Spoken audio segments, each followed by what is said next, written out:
aparte de crear una pedagogía, es sencillo. Los medios de comunicación deben cumplir su papel, y es el papel informativo. Ese es el principio de cualquier medio de comunicación, a mi perspectiva. Crear un papel informativo y crearlo bien.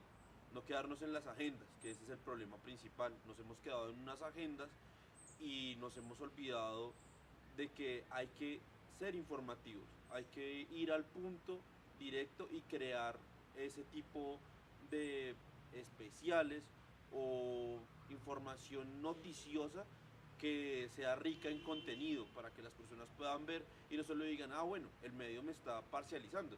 Que digamos, de pronto ese puede ser el punto grave en la pedagogía, que la gente pueda creer que el medio se vuelva, no sé, educativo, subreal, y que esté dentro de él. Y ese no es como tal la función, que, que es lo importante, que el medio de comunicación se olvide como tal de que va a estar dentro de la persona. Sí tiene que crear una pedagogía, pero aparte de esa pedagogía es necesario que cree un trámite o que tramite información que sea de contenido rico e informativo, ¿sí? Ok. Olvidarse tanto un poco ¿Tú, del papel cre- noticioso. ¿Tú crees que, por ejemplo, se deben visibilizar a las víctimas del conflicto? Sí, de pronto se deben mostrar un poco más, se debe ejemplificar un poco más este punto. Porque lo digo porque nosotros cuando desarrollamos nuestro trabajo para hablar de posconflicto y para hablar de conflicto eh, desde la perspectiva de medios al tablero en el foro de los medios en el conflicto, nosotros nos dimos cuenta que esa es una voz que está faltando, ¿sí? Ejemplificar qué es lo que está pasando con las víctimas. Y las víctimas van a estos foros y asisten y nunca son tenidas en cuenta. Nosotros conocemos de antemano que existen más de 50 proyectos que están creando víctimas que asisten al centro de Memoria, Paz y Reconciliación y crean mesas ampliadas donde ellos hablan del conflicto y donde ellos hablan de cómo les van a reparar. Están creando periódicos, quieren buscar apoyo financiero, pero parece que no lo van a encontrar para crear radios, pues para crear emisoras radiales comunitarias, ¿sí? Donde la gente los pueda ver a ellos y pueda escuchar qué es lo que está pasando con ellos. O sea, que sean visibles ante la opinión pública, porque es algo que le falta a los medios de comunicación, crear ese espacio para que ellos sean visibles. Ok. Em, ¿Tú crees que el hecho de visibilizar a las víctimas puede implicar que ya no volvamos a caer en el conflicto? O sea, ¿qué rol Mm, crees que tendría eso?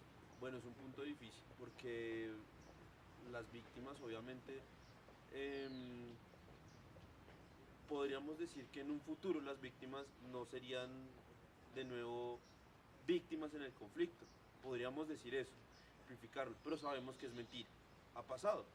Ha pasado y eso se conoce de antemano. Ahí están los informes de memoria del Centro de Memoria Histórica con los casos de Bojayá, con los casos del Salado, con los casos de Trujillo en el Valle del Cauca.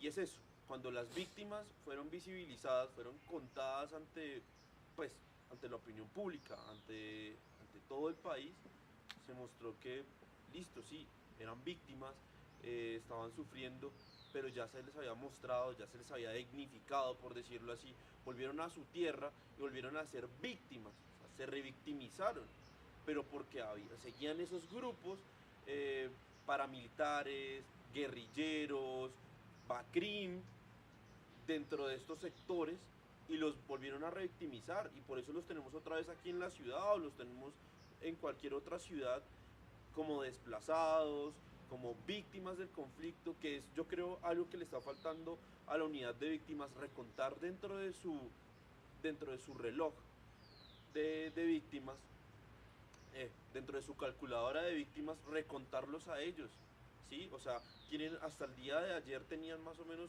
8.595.000 víctimas, pero hoy ya hay más. Y siempre van a haber más porque se están revictimizando.